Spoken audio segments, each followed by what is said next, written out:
Right now, Pittsburgh's best sports show is about to begin. Call us or tweet us. We've got things to talk about on the Nightly Sports Call.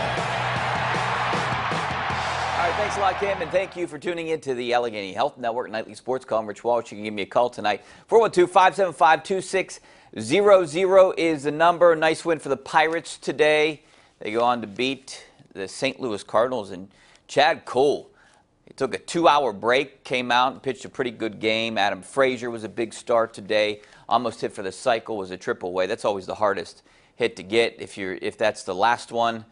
He flew out in the 7th inning, so a triple short of the cycle. Marte had a pretty good game, first home run since April 15th, so it was a good win for the Pirates. I still think they don't really have a chance to win this division, but it was nice to see them actually win a game and snap this 6-game losing streak and maybe build some momentum down the stretch. I think out of it, 6 games is too much to catch up, I think, for the Pirates right now. Also, they have to leapfrog St. Louis, Milwaukee, and catch the Cubs. I just think that is too much with 39 games left. At least 29 of them are against teams. So potentially it can happen. It's not impossible. I'm just saying it's improbable right now. You know, if the Pirates could have won 4 of these last 6 or something like this, they would be right back in it. It's a very average division right now that the Pirates are in. This was the year that they were supposed to have a really good team and compete. Obviously, a couple things happened this year with the Marte, Tyone, Gung situations, and the fact that they go on streaks where they lose 6 games in a row, and maybe they had a nice winning streak that really got them back into them. Then Polanco gets hurt. That was a huge disappointment for the Pirates at that point. But we'll talk about the Pirates tonight. The Steelers in action tomorrow for their 2nd preseason game, taking on the Falcons. You can watch that game on KDKA-TV tomorrow. Our coverage starts at 3 o'clock. Bob Pompiani, Charlie Batch have the call for that game. I will be down there for pregame, postgame, and then we can talk a little bit about it on the '1 Cochran Sports Showdown on KDKA-TV tomorrow night. After the late news, we got an all-star lineup for you. I'll try to keep everyone in line. We got Tim Zeiss on, Jason Mackey, so it's a pretty good show, and we'll try to wrap up the week's sports here in Pittsburgh. I'm sure Bucco talk will be a hot topic, opinions from all of us.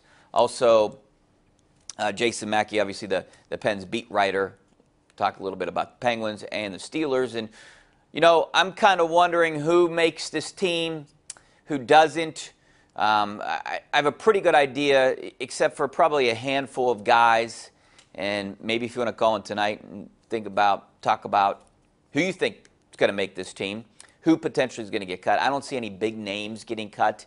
I don't see any big, maybe Mike Hilton, sleeper, making this team. And if you think a big name, maybe Sinquiz Golson, but he hasn't really been around, so I don't even know if that would be a big cut for the Steelers right now. So I think a lot of guys still have to show some things. Josh Dobbs gets another big opportunity. He'll probably be the 3rd quarterback this year, you would think. Landry Jones still injured, not being able to play, not fully healthy yet. But, you know, we'll see where next week takes us. Maybe the 4th preseason game, you'll see a lot of Landry Jones. Ben Roethlisberger will probably play at least a quarter the next preseason game. That's the preseason game that you're going to kind of see everyone playing in that game, at least for the first quarter. I would imagine maybe the first half you keep the starters in except for Ben.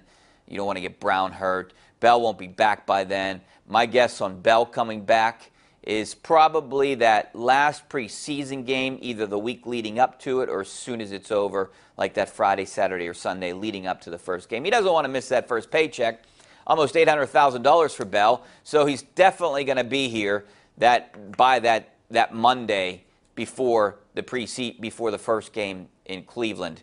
So I wouldn't worry about that. I know I've been getting a lot of tweets and a lot of people messaging me on Facebook that they're worried that Bell's not going to arrive or not. He's going to hold out all year. That is not the case at all. Bell will be here. Trust me on that. He won't get paid $12 million if he isn't, so he will be here. It's just when does he show up? That's the big question right now. All right, we're going to take a break. We're taking your phone calls tonight. 412-575-2600 is the number. Or you can always tweet me at Richie Walsh. Back in 2 minutes.